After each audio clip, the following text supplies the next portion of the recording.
What's going on, everyone? My name is Nicholas Merton here at Data Dash, and today is November 27th of 2020. Well, folks, I hope you are having a fantastic day wherever you are. And in today's video, I want to jump straight to the point and talk about two critical things, not only taking a look over cryptocurrency markets, but talking about what may be one of the biggest news events in the crypto space that'll drive markets up or down over the next coming weeks, and could really play as a catalyst as to where the market will go going into 2021.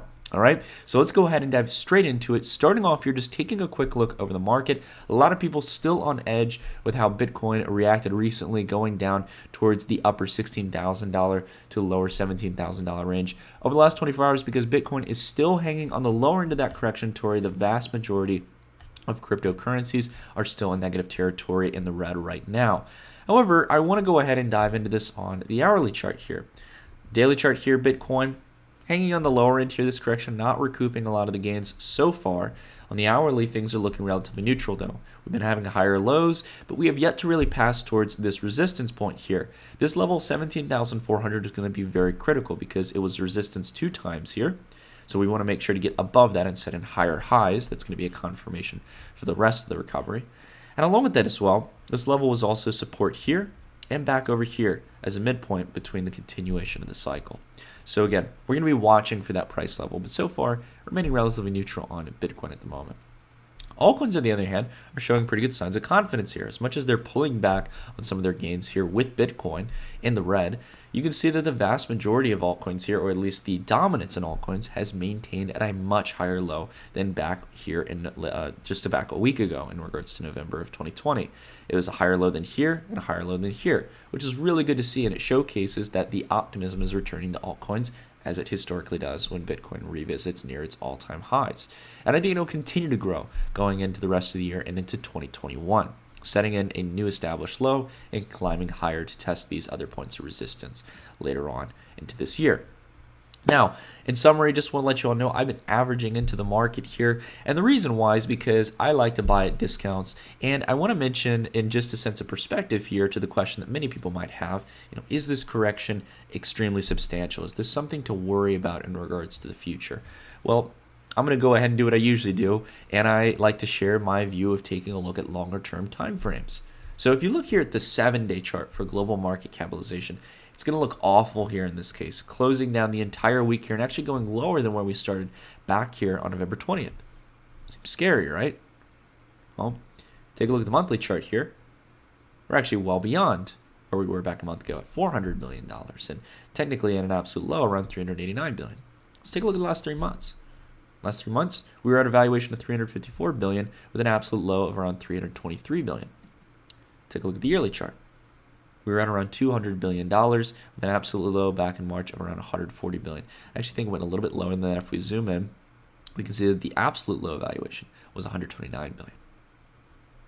So my point here is to constantly zoom out, look at the time frames, and see that we're on a very clear uptrend. That this drop here is a blip on the map here overall. And I have no doubt with the way we've been seeing the market react, there are going to be continuous buyers coming in around this range. And it's going to be very difficult to see us at the kind of historic corrections that we've seen before. If you didn't watch yesterday's video, I highly recommend it. I think it'll provide a lot of perspective here in regards to the market. But as I mentioned, I've been averaging into some of my favorite altcoin positions.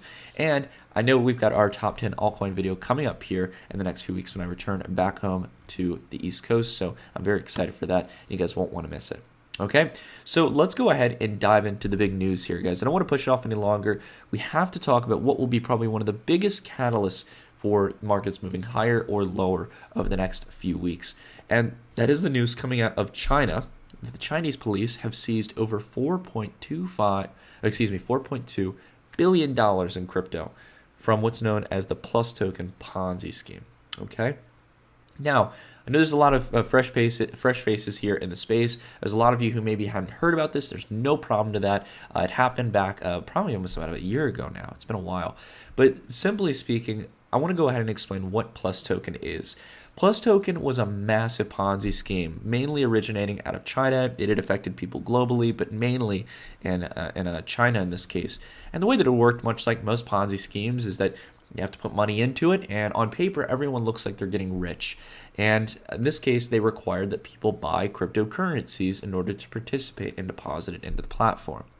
And as you can probably guess, as with most Ponzi schemes, it was wildly successful, and they were able to get over $4.2 billion in cryptocurrencies.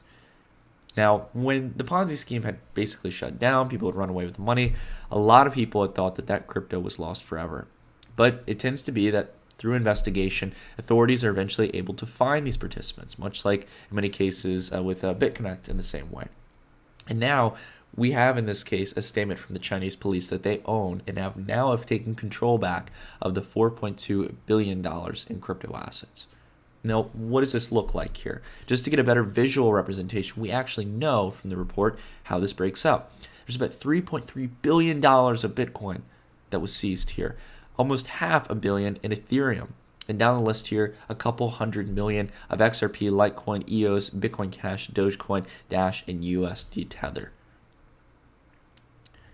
Folks, this is incredibly important to understand because in the size of the market that we're living through, still to this day, this amount of Bitcoin and Ethereum can move markets to a pretty substantial degree. Again, if you want to get the absolute numbers here, Plus Token had actually been able to liquidate some of the crypto. And in this case, it lowered the overall numbers of what they actually own. They actually own more than this. But they own nearly 200,000 BTC and nearly 1 million ETH from the total supply. These types of numbers can have serious ramifications as to how they're dealt with. If the Chinese government decides to basically sell all of these assets, that would cause a lot of sell-side pressure and a lot of panic in the market. If the Chinese government decides to either grant back these assets or hold them or take a much more long drawn-out process of liquidation into local currency or other forms of currency, then in that matter, it actually might be really good news. So we know that the Plus Token Ponzi scheme isn't going to be selling a large amount, right? This is something that's been broadly written about here, but again, this is something we have to take into consideration. More than anything, if the Chinese government is able to hold this and basically put it into their treasury, as they've claimed, then in this manner, it's actually going to be a very good event because in the past, Plus Token had actually been causing sell-side pressure in the market, selling hundreds of millions of dollars of crypto at any given time. So, again, we're going to remain relatively neutral on it now. I'm going to be honest with you guys. Look, I'm no market whiz. I'm not even in China and stuff to really see what's happening on the ground. Above all, we have to follow what the Chinese government is going to do. Now, the report here is actually available in the article if you want to basically go about reading it. Unfortunately, I do not speak or understand the written language of Mandarin or Cantonese Chinese. So in this case, I will not be able to actually be able to translate it. But overall in the article here, they basically write how they've been able to capture a lot of individuals who are participating within the Plus Token Ponzi scheme. And that so far, the biggest statement that I can see here is that the funds are going to be forfeited to the national treasury. So whether or not this gets dealt back to everyday participants who held those cryptos, time will have to tell. We will have to see as time progresses. But I feel this is going to be much more likely a slow and drawn out process, which in that case is going to be pretty good news for the cryptocurrency space, as we'll have more and more growing buy-side pressure in crypto markets. Now, second piece of news here that I want to dive into here is OKX. Many of you know that one of the largest Asian exchanges, OKX, is going to be seeing a massive amount of withdrawals because they've now recently opened withdrawals, as there's been a lot of conflict. And this has been one of the major South Korean exchanges where some of the executives and the officials of the company were possibly facing legal charges. But in this case, a lot of them have actually been released. And now, even though there's been a release here, there's an expectation that withdrawals are going to continue to come outside of the platform here. Since yesterday's announcement of resuming withdrawals, OKX has seen nearly 30,000 Bitcoin withdrawn from the exchange. So this is an actual live chart just to showcase how much Bitcoin here is being moved out. Some of the biggest withdrawals that we've seen in history for OKX here. And now the total value here, again, as you can see here during this withdrawal period, is actually declining as well. So I'm curious to see if in this case the sell side pressure has actually been caused from OKX opening up withdrawals. That's something that I thought about last night as I started to see the movement here and started to see the news. Could it be that people are not only withdrawing from OKX, but people are just actually liquidating and getting out into stable coins or back into their local currency? Again, time will have to tell here. But it would be really interesting to see how this has continued ramification here, as in this case, there's still 212,000 Bitcoin on OKX.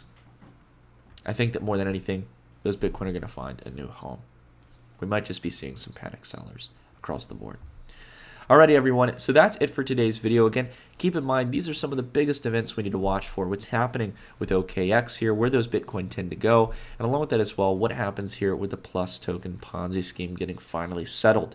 I gotta say, above all, this is good news either way. I think that it's awesome to see people, hopefully, if anything, getting their money back as they rightfully should, and I feel bad for people who fall for these kind of scams. The key thing I always want to mention to people is that if something is too good to be true, in this case, it sounds too good to be true. It usually is. That's the general saying. And above all, focus on things that are much more realistic in this case. Holding your own digital assets, putting it to work in this case, in platforms that you can trust. That put not only put the trust, but also the power back into your hands in this case. And don't rely on some ominous system that's paying you 50, 100, 1,000% interest. Stuff like that is unrealistic.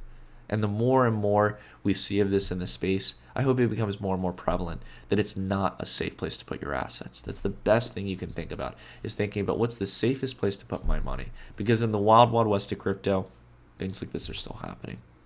Alrighty, everyone, that's it for today's video. Thank you all so much for watching. If you like this video, please consider dropping a like. It really helps out the channel here. And also consider subscribing as well as leaving a comment if you have some things you want to talk about in regards to the news that we discussed today. Alrighty, everyone, that's it for today's video. Thank you all so much for watching, and I'll see you all in the next video. Take care, everyone.